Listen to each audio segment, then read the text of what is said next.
একটি ডিম দিয়ে 10টি ডিম চপ আসছে রোজার জন্য। এই রেসিপিটা একটু শিখে নিতে পারেন, খরচ কমে যাবে অনেক। একটা প্যানে এখানে 2 টেবিল চামচ রান্নার তেল দিয়ে দিলাম, আর সাথে দিয়ে দিচ্ছি 2 টেবিল চামচ পেঁয়াজ কুচি। তারপর দিয়ে দিচ্ছি 1 চা চামচ আদা রসুন বাটা, হাফ চা চামচ করে মরিচ আর হলুদের গুঁড়া, আর দিয়ে দিচ্ছি হাফ চা চামচ চাট মশলা।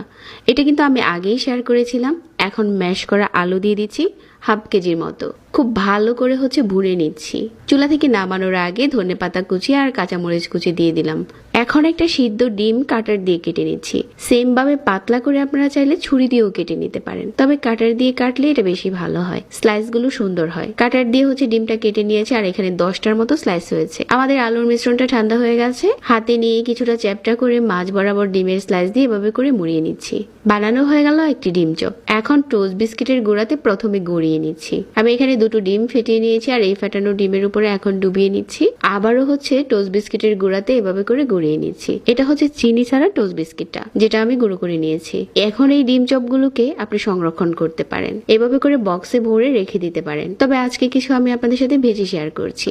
সবগুলো ছেড়ে দেওয়ার পর এখন শুধু অল্প আঁচে এগুলোকে ক্রিস্পি করে ভেজে নিতে হবে। দারুণ একটা কালার যখন চলে এসেছে, ওই পর্যায়ে এটা তেল ঝরিয়ে উঠিয়ে নিতে হবে।